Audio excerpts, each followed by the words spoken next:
Hey, what is up, guys? Bonfiggy here, and I cannot tell you how good it feels to be commentating over a game other than Modern Warfare 3. But anyways, guys, this is obviously a Black Ops 2 gameplay. It's actually the world's first 100 plus kill game. This gameplay was actually linked to me, I think 4 hours after the servers went up, so definitely expect some really great gameplays from this player. I believe his name is ZVisitate, so I'll leave his channel link down in the description below. And like I said, man, if he's dropping a 100 plus kill game, and these guys, they're not casual players that he's playing against, obviously. If they're paying 200, 300, or even more in some situations to get a game early, they're obviously going to be a little bit more than a casual player or a noob.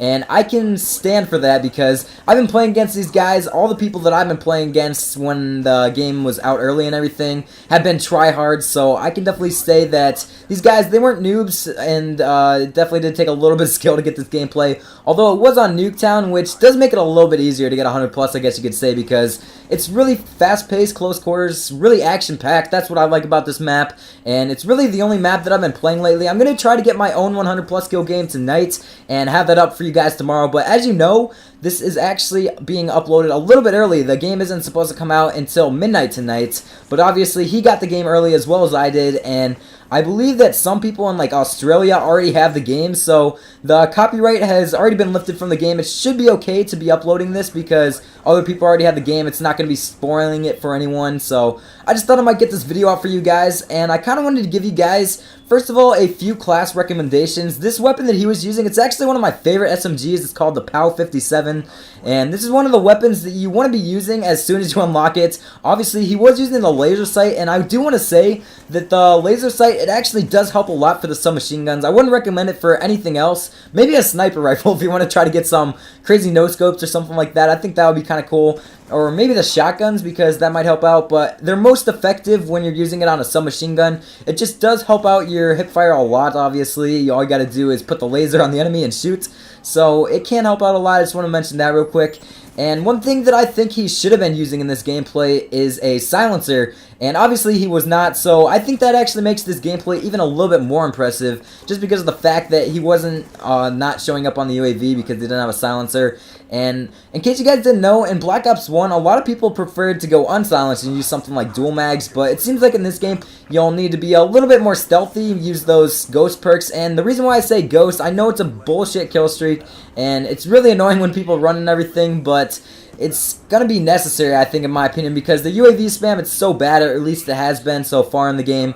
And as you guys can see, I'm actually speeding up these kill streaks, but he actually got the Warthog at first, and I think he had a really great kill streak set up to get 100 plus in this game.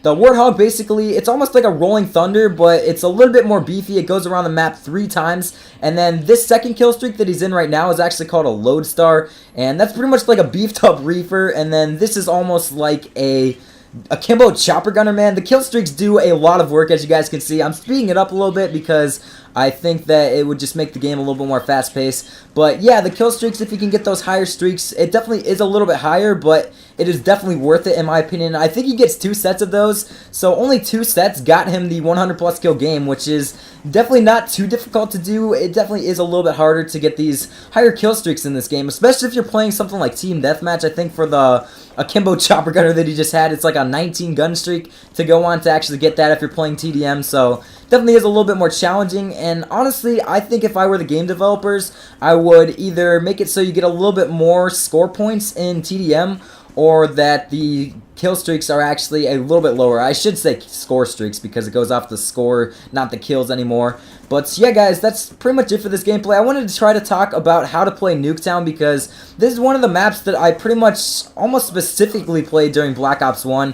And one thing I wanted to mention, they actually have a specific playlist for Nuketown in Black Ops 2, which is something I think they should have done a long time ago. I'm really happy that they did this because it's everyone's favorite map. This is definitely my favorite map out of Black Ops 2, along with, I think it's called Raid, which is another really good map. I think there's been a couple 100 pluses on the map as well.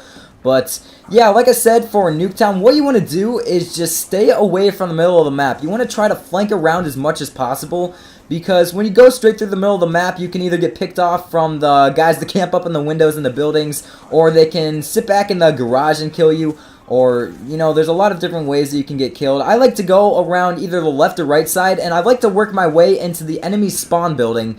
and basically you can get kind of chilling there and kill the enemies. They'll keep on coming back for revenge kills, and I find that that works the best for me, man. I just want to mention that real quick. But I also wanted to go over some of my favorite perk setups for perk 1 slots, perk 2, and perk 3. So for the perk 1, obviously my favorite perk, and this is going to sound kind of newbie, but I do find it necessary, is to be using Ghost, because like I said before, the UAV spam, I mean, in this gameplay alone, there's pretty much been a UAV up the entire gameplay. The UAV spam, it's just crazy, and you want to stay off the UAV, obviously. You don't want the enemies knowing where you are, unless you're straight up crazy rushing all over the place, so that way it won't even matter. But I also like to use lightweight just because of the fact that you move a lot faster. I generally use that on the assault rifles or light machine guns, because with the SMGs I find that you already move fast enough for my liking. And then I also like to use Flak Jacket, especially on the map Nuketown, because there's a lot of explosives that can go off and just randomly kill you. Then for the perk 2 slots, there's this one called Toughness, which I find to be quite good on the assault rifles or sniper rifles. And basically what it does, it's like Hardened Pro and Black Ops 1, you just flinch less when you get shot. And then another one that is almost a necessity is Scavenger, because obviously you don't want to be running out of ammo, so I find that that works out pretty well. And then for perk 3, and one thing I should say about Scavenger is that it replenishes claymores, grenades, and bouncing betties, all those equipment sort of things. And then for the perk 3s, Awareness is basically the sound whoring perk. It's kind of like Sitrep Pro.